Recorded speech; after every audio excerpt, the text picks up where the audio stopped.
20 minutes past the hour of 8. This is still 3FM Sunrise on 3FM 92.7. Also your election command center.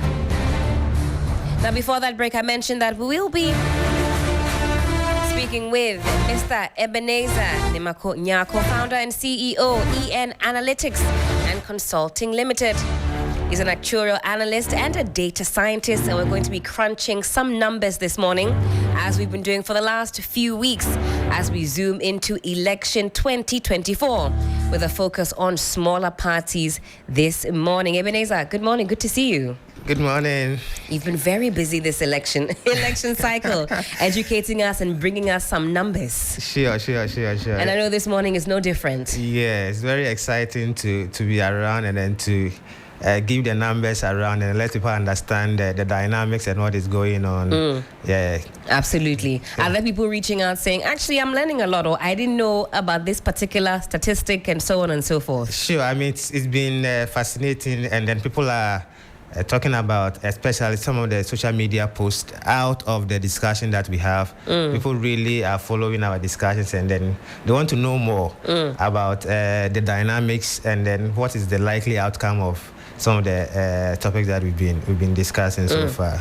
Absolutely. Today we have our focus on smaller parties. I just played the voice of Madam Akua Donkor, the late founder of GFP, Ghana Freedom Party. May her soul rest in peace. Just setting the premise for the conversation, because quite often we hear that, well, there's too many smaller parties, they are infiltrating the space, we want some of them to come out so we can see a clearer picture of who to vote for, and so on and so forth. Let's talk about the smaller parties and their impact since, we started voting. Yeah, so basically today the conversation is around can the smaller parties have that big impact going into the 2024 elections? We are adding the smaller parties to the independent candidates as a block. Okay. So we will look at the smaller parties themselves, and we will look at the independent candidates, Alan, Bediakon, and the rest, and see whether this year, a lot of activities are all over the place. Absolutely. Whether they will be able to make significant impact going into 2024 elections. What I would say is that if you look at our statistics, so let's start with 2020. Sure. The whole of the smaller parties plus one independent candidate, there were 8 smaller parties plus one independent candidate. The total value of the vote they had was 176,000. This is 2020? Yes, in the year 2020 election. What was the total again? 176,000. 176,000. Okay, so in percentage terms, that is 1.34%. That is but a drop in the ocean. Exactly.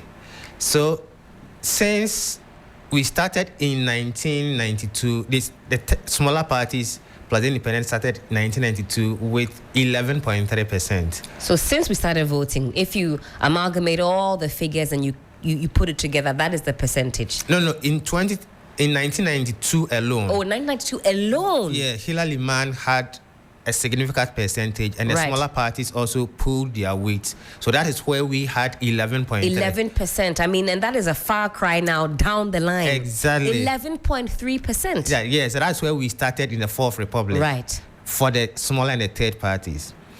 And then in the year 2000, it dipped slowly because there was some great alliance when Kufuor came in the year 2000.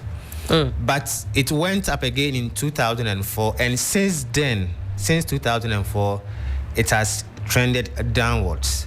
So from 7.3, then we came to 2.9, 3.0, and then the decline started massively from 2012. So from 2012, we start to see that number decline. But the highest ever would have been in 1992 with some 11.3%. Yes. Okay. And then the next one was 204, 7.3.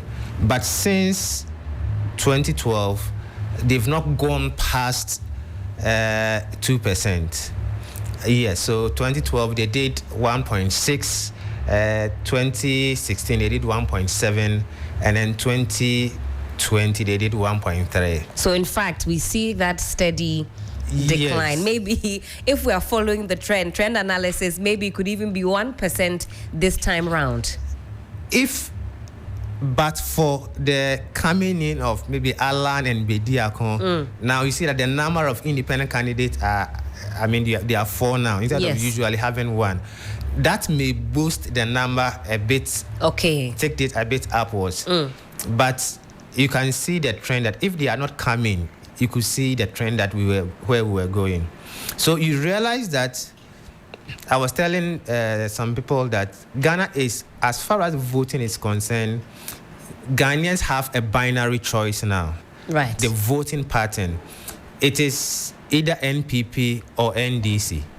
The times where you have a bigger percentage for third parties and independent, that era seems to be gradually moving away. Unless, of course, like you say, because of the dynamics this time round with having more, is it possible we could see another 11.3%, or is that too out of the way?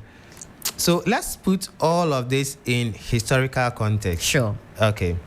So let's look at how they have fared over the years and whether that significant impact that we are looking for is likely to happen. Sure. Let's start from 2004. In 2004, Edward Mahama, under the Grand Coalition, had 1.9%. That's the highest since 2004. In 2008, Kwasindum was contesting on the ticket of the CPP then. That's right. And then he had 1.3. This is 2008. 2008. He actually amassed, 1.3%? Yes, okay. Now, in 2012, he broke away from the CPP and then formed the PPP. That's right. Okay. When he came in, he had 0.59%. Okay. In 2012. Okay. Now, in 2016, he regrouped, came back strongly, and had 0.9%. He couldn't even got 1%. 0.9%. In 2020, the PPP faded away a bit, and then the Ghana Union movement came in strongly to take over. That's right. GUM was everywhere. Yeah, the leadership of the third party, let's say, the smaller parties and the independent. So GUM was sort of took over. Fantastic. And if you're watching us on Facebook, we have the stats up from EN Analytics, and you can follow on. Yes. So the smaller parties who represented in 2020, you realize that when you combine all their votes together, apart from GUM, let's take GUM out. Okay. All the remaining 8 smaller parties plus the independent, they had 0.5%. And their performance all combined was less than what GUM did. I see. So you realize that even though we have a lot of smaller parties and independent candidates, their impact is very minimal. That's right. Close to negligible, in fact. Exactly. So unless something drastic happens this year, it will be the era of second round was something that was moving away from our political discourse. Because once the middle shrinks, it means that either you win or you lose. So gradually you see that the era where you can have the smaller parties, let's say, amass about 2.5-3%, was gradually moving away. That's right. So, but now we have a bit of some new dynamics within the system. We have Alan breaking away from the NPP and then forming his own sort of movement. That's right. Nana Bediakon is also in getting the attention of the youth, especially. Exactly. If you go on social media, you'll think that he could give the big parties a run for their money. But of course, with what you're telling us about the kind of impact independents and smaller parties have, that could also be not quite the case, but possibly that they could go above the 1%. Would you say? I think if you ask me, what I can say is that the best. So now, okay, let's look at first the independent. Let's separate the smaller party from the independents and look at what the independents, so that we can put everything in context. When it comes to independent candidates, within the last 4 election cycles, the highest that any independent candidate has had is 0.23%. 0.23% for independent candidates. And that happened in the year 2008. 2012, the independent candidate had 1.14%. In 2016, then I think Yeboah came in. He had 1.15, and then 2020, he had 0.07. That's for the independent candidate. So you can see that when it comes to independent candidates on their own, nobody is even getting 0.5%. It is very tough for independent candidates to have that bigger impact on our elections. In the last 4 election cycles, the highest percentage that they've had is 0.25%. So, Ebenezer, what does this trend suggest to us? That really, when it comes to leadership, Ghanaians simply will choose from the 2 main parties, the NDC and the NPP. That is the psyche of the people. That is how we're wired. Yeah, so the Ghanaians, I mean, they have gradually come to the conclusion that they want their votes, let me put it in quotes, to count. Okay. The Ghanaian voter you must have a sort of either an ideological concept which doesn't exist in Ghana. When you go to Germany, England, and other places, you have, let's say, the Green Party, right, other smaller parties, and people vote based on their ideological framework. They are not looking at Labour or the Conservatives, who will always win.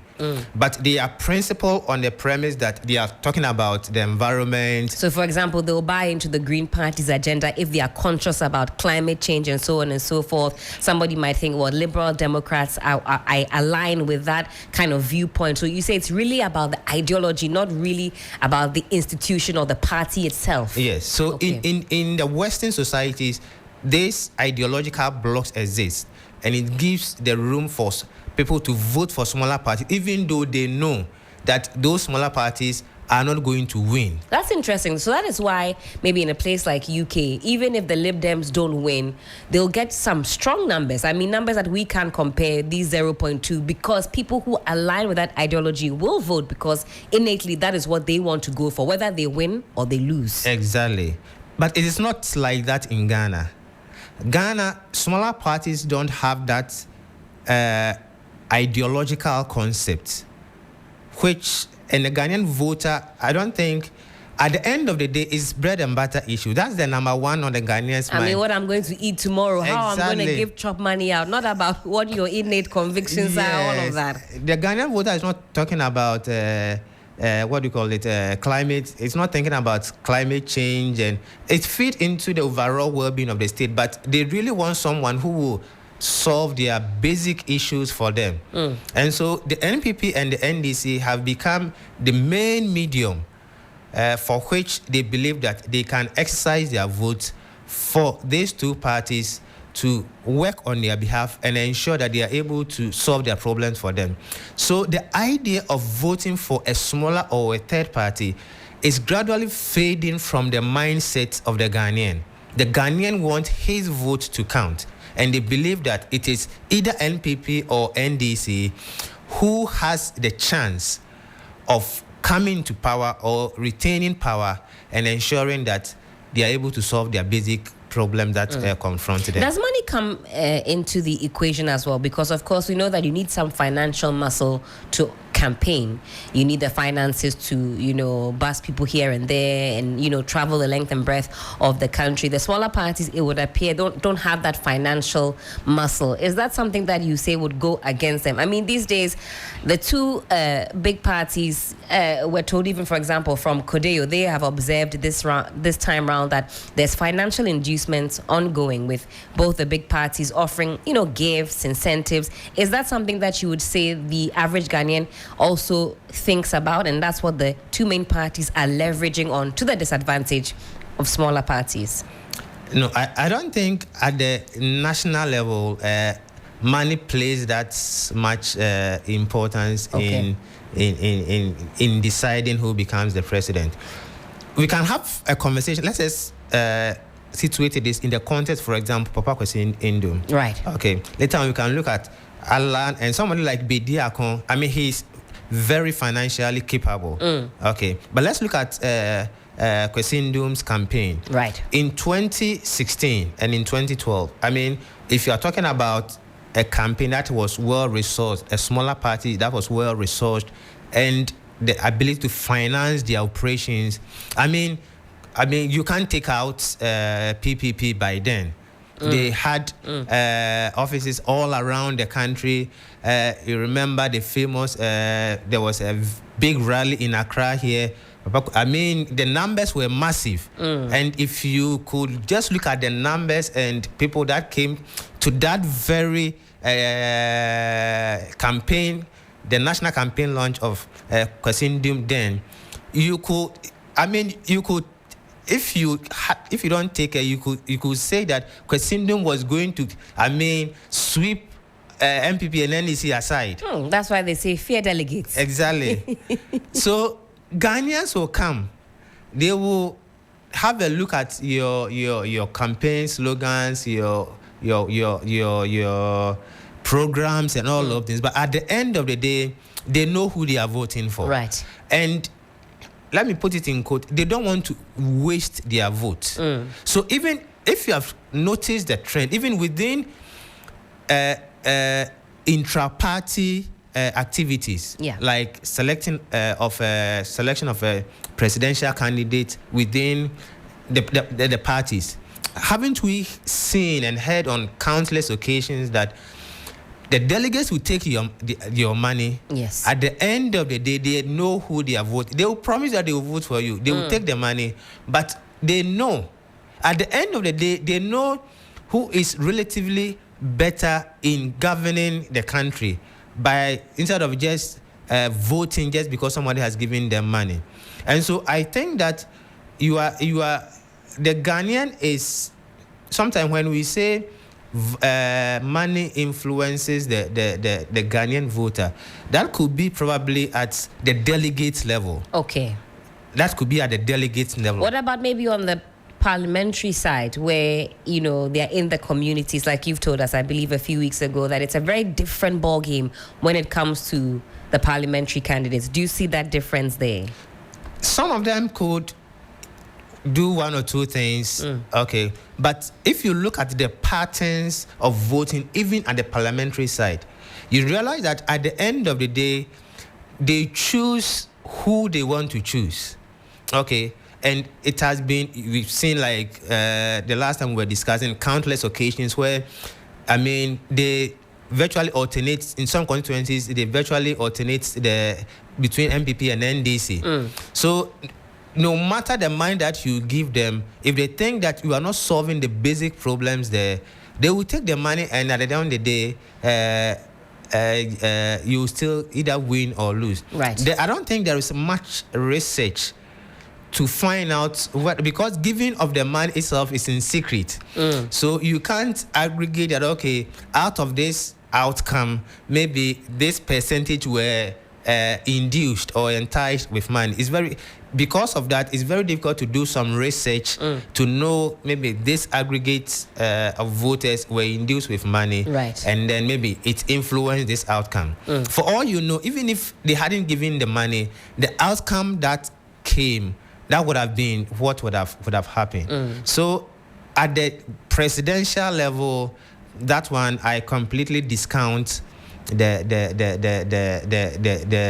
issue of using money to entice voters. Right. What I concede is that the two main parties are well resourced to use money to what we call move forward their agenda.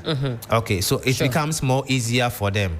Okay, but to entice the Ghanaian vote at that larger scale, I doubt that it happens. I mean, sometimes you see the two parties. Some people are saying they are sharing 5 cedis, 10 cedis here. They are sharing rice. The price has gone up. 5 cedis, 10 cedis. That won't cut it. We're talking in the hundreds now. 200, 300, 400, 500. But I understand because your line of work relies on data, figures as well. So some research must go into that. Yes. Okay. So now let's come to before we come to the impact of maybe the two main candidates this time around, maybe Alan and Bediako. Let us look at specifically where the third parties, the smaller parties, are getting their vote from.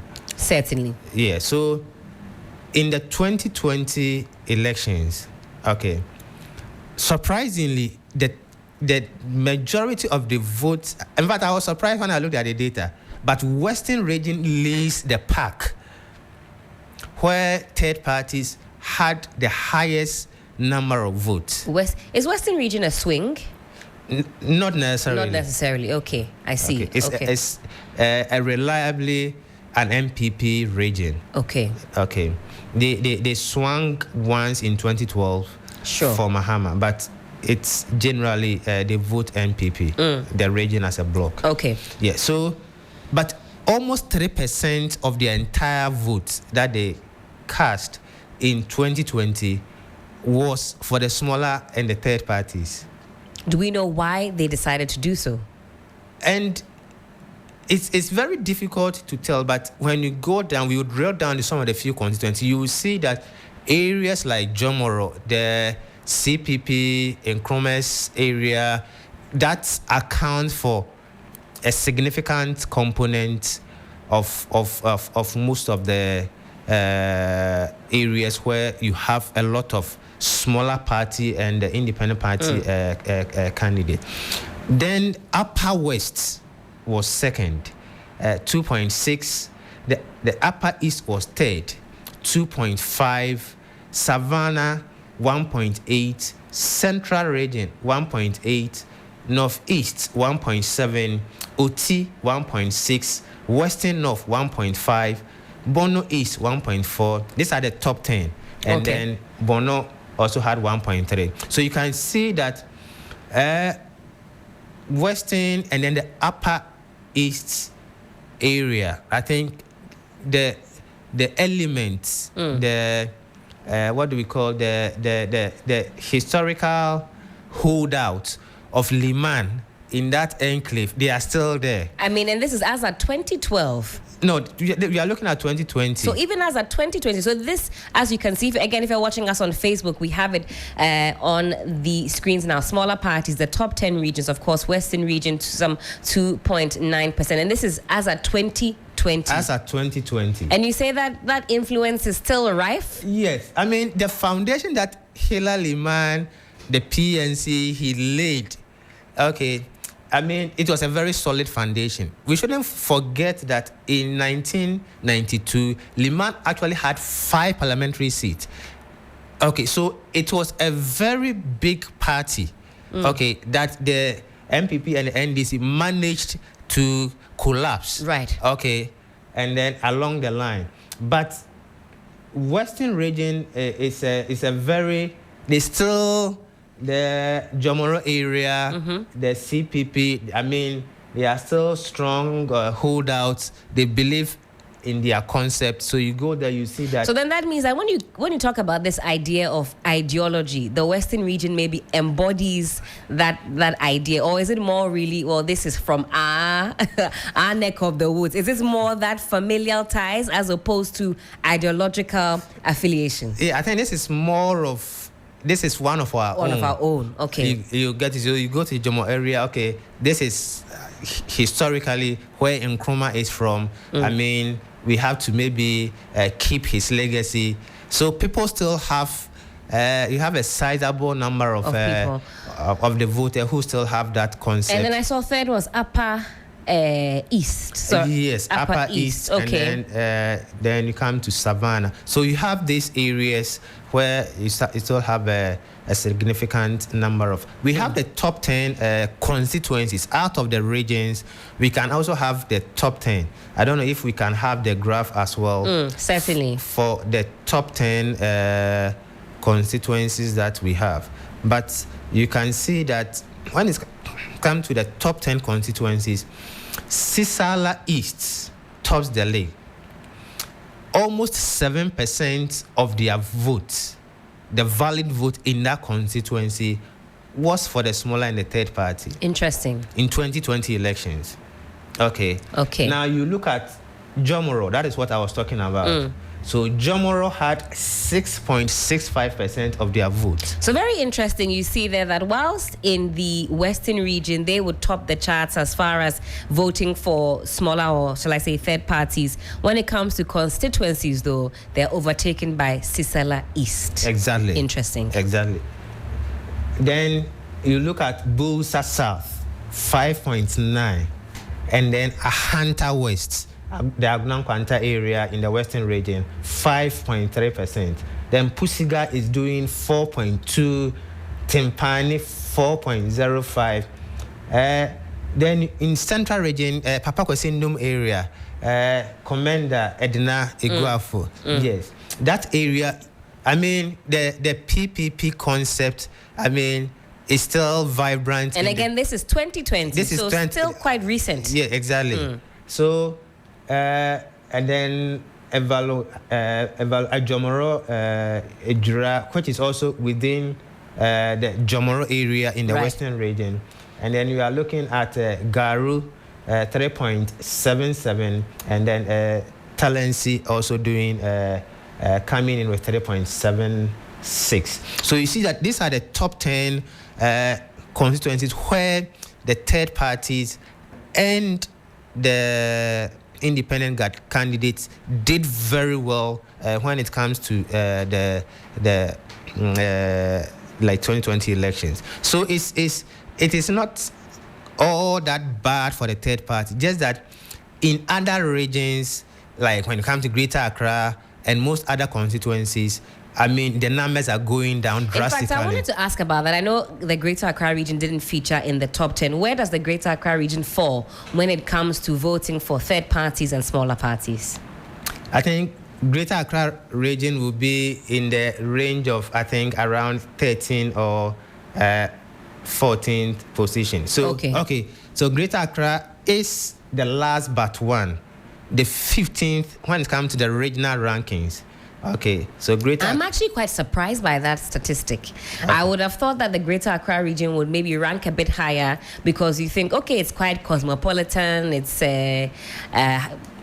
got a high number of educated individuals, persons that you would think would be willing to stand by their ideological convictions and so on and so forth. I don't know if I'm making sense here. Yeah. You would think that they would, but it also makes sense why those regions that top the charts actually do, because of, again, the ties that connect them to these parties. Yeah, so when you look at nominal numbers, maybe Greater Accra can come in. Okay. But because Greater Accra, so when it comes to nominal numbers, okay, so Greater Accra is second in terms of nominal numbers. Okay. I think they did around 22,000 in Greater Accra. Right. The Western did 25,000 in nominal numbers, but Greater Accra did around 22,000. But the reason why Greater Accra is last but one is because of the voter population size. So when you look at it in terms of percentages, so the 22,500 is a drop in the ocean. It won't make any impact. Yes, like that. compared to, so that is, even though in nominal terms, in nominal values, they were second, but in terms of percentage, because of the large voter population in Greater Accra, you realize that it is nothing. And then Ashanti is the last region for third parties. Ebenezer, why are you smiling? I mean, they are firmly rooted in their own ideology, and of course, that is the stronghold of the ruling NPP. And so they don't vote for any. They don't have time for any smaller anything like that. Ashanti region doesn't have much time for these smaller parties. So it is going to be a very interesting dynamic to watch, because if historically Ashanti region is the least or is the last when it comes to smaller parties and independent, how is the Alan dynamics going to fit into that equation? So let's get into that. Yes, because I mean, we've seen, and I mean, based on the polls and other activities, that Alan and Bediako are going to do very well in the Ashanti region come the 2024 election. You have even up to some polls giving Bediako even up to 5%. That's right. You have Alan around 2% nationally.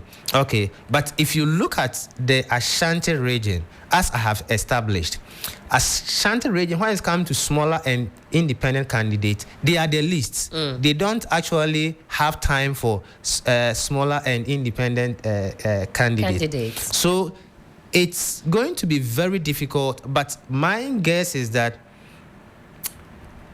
at the overall level, there will be a bit of uptick from the 1.3 that... So you really believe that the Alan factor, the cheddar factor, could really see those numbers soar? No, not the numbers that the polls are ascribing. Okay. Because I don't think nationally either of them can do more than 1%. Yes. I'm sure your phone will be buzzing after this conversation, because like you said, there are others that really think that these two candidates will cause some level of disruption in the Ashanti region, but you say that it could potentially be negligible. I mean, we've seen, like you said, big rallies and Ghanaians coming out to support, but on the ground, the numbers never seem to support that level of enthusiasm you see on social media and beyond. I mean, Ghanaians mostly have a way of the vote. They are very clear in their mind who they are voting for already. Okay, if it's economic conditions, they know who they are voting for. Okay, so what I believe is that there will be the smaller parties and the independent candidates all have in total had 1.34 in 2020 elections. There's going to be a slight uptick on that number, but not because if we get around 3% by the smaller and independent candidates, we could be heading for a second round, technically. Right. Okay. Because if you look at in 2008, the smaller parties and the independent candidates had 3%. And that is where we went for a second round in 2008. Right. So if we are having around between 3 and 4% for smaller parties and independent candidates, then we could be looking at a second round. But what I think is more is that I don't think the, let's say, 5% for Bediako and for I think it's too much of a stretch. It's an overestimation based on historical data. Okay, and especially in the region that, I mean, the polls are saying they will get those massive numbers. Okay, because Ashanti region that is being ascribed as the region they will do that extremely well. When it comes to third parties and independent candidates, they are the last. They don't have that historical precedence to back that claim. No, they don't have. Right. They don't back third parties and independent candidates much. So. All right. Well, time check. It is some 6 minutes to the top of the hour, 9 a.m. We're still talking with Mr. Ebenezer Nyarko, CEO, EN Analytics. We've been crunching some numbers, talking about the impact of smaller parties. We're rounding up on this particular conversation. But of course, we are your election command center, so this is a feature on the show. Well, in wrapping up, Ebenezer, what do you say about the overall impact then with what you're seeing, the numbers, the historical precedents, and all of that? I think at the global level, when everything is done, the smaller parties, the independent candidates, Alan, all of them combined together, I don't see them doing more than 3%. I don't see them. That is your prediction. Yes, I don't for see the upcoming election. I don't see them doing more than 3%. They could hover between 2%, 2.5, between 2 and 3%. But I don't see overall the smaller parties and the independent candidate crossing the 3% mark. Very interesting indeed. I'm sure we'll have a chance to talk more about these numbers. And of course, the proof is in the pudding. Only some 16 days to go. We'll find out whether Mr. Nyako's figures pan out. You can write it down, Mr. Ebenezer Nyako. He says the parties, they're not going to get more than 3%. But certainly we'll be here keeping an eye before, during, and after the 2024 elections. Thank you so much for your time. Of course, we'll reconnect at a later time.